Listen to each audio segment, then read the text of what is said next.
मेरे दोस्तों, इंसान को कुल अकल भी मिल जाए तो फिर भी अल्लाह की हिकमत का वो इहाता नहीं कर सकता। रब्बे करीम को ज़्यादा पता है कि हमारे लिए कौन सी चीज़ बेहतर है और कौन सी चीज़ हमारे लिए नुकसान का बाइस है। अल्लाह तबारक व तआला की हिकमत ये चाहती है कि मेरे बंदे परेशान ना हो। रब ये चाहता है कि मेरे बंदे किसी जगह पे भी दिक्कत और परेशानी का शिकार ना हो। तो अल्लाह तबारक व तआला ने राह एतदाल इख्तियार करने का हुक्म इरशाद फरमाया कि तुम एतदाल के रस्तों पे चलो, मोतदल जिंदगी गुजारो, अफरातो तफरीद से बचो। आज जिस माशरे में हम वक्त गुजार रहे हैं, इस माशरे में हम इस बात को समझने से कासिर हैं कि असल हमारा मसला क्या है। हमारा असल जो मसला है उसकी शनाख्त हमें कैसे होगी और हम फिर उस तक रसाई किस अंदाज में हासिल कर पाएंगे। हम हमेशा अपनी आमदन बढ़ाने के चक्कर में रहते हैं। एक काम और शुरू कर लें, पार्ट टाइम जॉब शुरू कर लें, कोई साइड बिजनेस उसका आगाज कर लें। हमारी जो दौड़ लगी हुई है वो लगी है काम बढ़ाने में, आमदन बढ़ाने में। हालांकि इस्लाम हमें ये कहता है कि तू आमदन बढ़ाने के चक्कर में ना पड़। असल बात यह है कि तू अपने खर्चे कंट्रोल कर। तंग इंसान वो नहीं होता जिसकी आमदन थोड़ी होती है। ये तवज्जो कीजिएगा मेरी बात, ये कीमती बात है और गुफ्तगू सारी का लुबे लुबाब है। तंग बंदा वो नहीं होता जिसकी आमदन थोड़ी होती है। असल परेशान वो होता है जिसके खर्चे ज्यादा होते हैं। और हमारा जो रोजमर्रा का नुकसान हो रहा है ना, वो आमदन के मामलात में नहीं हो रहा। बुनियादी नक्श जो वाकया हो रहा है वो ये है कि हमारे अखराजात ज्यादा, और वो अखराजात किसी और ने नहीं बढ़ाए। वो खर्चे हमने खुद बढ़ा लिए हैं और अब हमें उसका नुकसान भुगतना पड़ रहा है। और अगर आप सही मानों में टटोलें तो जो बहुत अमीर लोग हैं वो तो उन खर्चों से बच गए। मैंने बहुत सारे ऐसे खत्मात में शिरकत की है। मैं बहुत सारी ऐसी जगहों पे गया हूं कि जहां लोगों ने बड़ा मुख्तसर सा खत्म दिलाया है तो हो गया है खत्म। खत्म के मामले में कब किसी ने पाबंदी लगाई है कि उसमें 200 आदमी शरीक होगा तो तब ये साले सवाब सही हो सकेगा? कौन कहता है? या शादी के मौके पर अगर सारे बहन भाइयों को न बुलाया गया तो मेरी शादी पाया तकमील तक नहीं पहुंचेगी, इसमें बरकत नहीं होगी। ये किसने फतवा दिया है?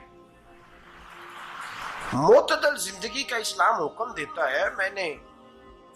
मैं पढ़ रहा था कि एक बहुत बड़ा सदर है, गालिबन सूडान के सदर की बात हो रही थी, तो अपने बेटे की बारात लेके गया तो 4 लोग गए हैं बारात, और 15 लोगों का उसने एहतमाम किया अपने घर में खाना खाने का। तो क्या शादी हो गई कि रुक गई? तो भाई राग अलापना इस बात का कि बड़ी परेशानी है, कोई साइड बिजनेस शुरू किया जाए फलान जगह फलान जगह फलान जगह। तो असल मामला ये है कि पहले एक बंदा कमाता है तो फिर भी घर ही चलता है, फिर बड़ा बेटा साथ शामिल होता है तो फिर भी घर ही चलता है, फिर मंझला बेटा शामिल होता है तो फिर भी घर ही चलता है। जो रोना दादाजी रोया करते थे कि बड़ी मुसीबत है, बड़ी मुश्किल है, गाँव में रह अकेले होते थे और वो 5 बच्चों को और 4 बच्चियों को वो पालते थे। तो जो वहां परेशानी थी वही आज परेशानी शहर में आकर पढ़ लिख कर मोटी तनख्वाह लेकर वही परेशानी हमें है।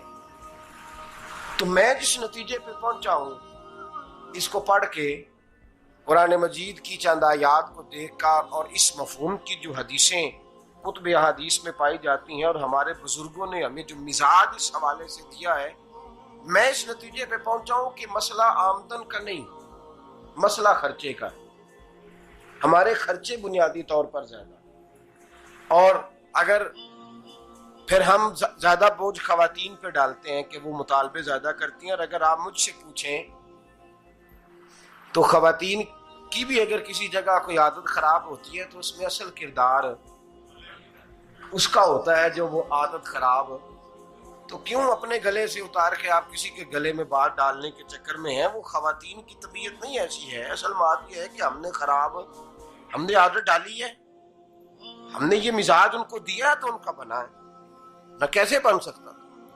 तो एतदाल जब तक जिंदगी में नहीं होता, पानी प्यास बुझाता है लेकिन एक गिलास ही हो तो प्यास बुझाता है, बाल्टी को मुंह को लगाएगा तो कपड़े भिगो देगा उसके।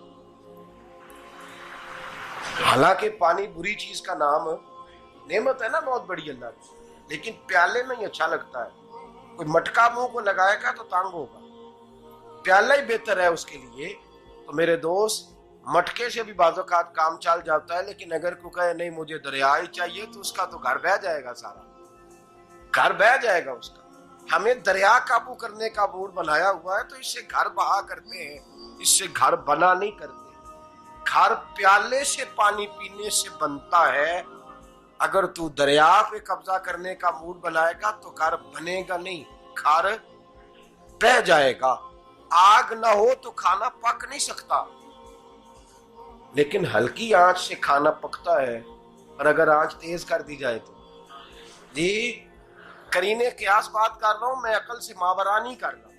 करीने क्यास समझाने के लिए मिसालें दे रहा हूं। हल्की आंच पे खाना पक जाता है और आग तेज हो तो खाना जल जाता है। तो खाना उतनी देर खाने के काबिल रहता है जब तक वो हल्की आंच पे पकता है। तू जितनी मर्जी तू कहता है नहीं मेरा गुजारे नहीं, आग तेज होनी चाहिए, तो मियां जल जाएगा, जल जाएगा। हवा न मिले तो सांस नहीं आती, ठीक है। ऑक्सीजन ना हो तो सांस, हवा ना चले तो गुजारा नहीं होता। लेकिन अगर तेज जले ना, अगर तेज जले तो तेज चले तो आंधी और तूफान बन जाए तो छतें गिरा देती है, जाने ले लेती है। हम हैं तूफान के चक्कर में, हम हैं दरिया के चक्कर में, हम हैं बड़े नाव के चक्कर में। तो मियां हल्की आंच ही अच्छी है, याद रख। और एक गिलास पानी का एतदाल से मिलता रहे तो वही मिलता रहे, जरूरत के वक्त वही बेहतर है। तू पूरे दरिया पे कब्जा करने का प्रोग्राम ना बना, तांग हो जाएगा। और मेरे अजीज याद रख, हवा सांस लेने के मुताबिक मिले तो वो ये अच्छी है, जो सांस बंद करने पे आ जाए वो हवा अच्छी। हमने चक्कर चला लिया है कि ज्यादा पैसा, रातों रात पैसा, लंबा पैसा, ये प्लाट भी मेरा, वो प्लाट भी मेरा, गुजरांवाला भी, गुजरात भी, लाला मूसा खाड़ी और पिंडी तक जहां मैं जाऊं मेरे नाम की तख्तियां लगी हुई होनी चाहिए। इस्लाम मना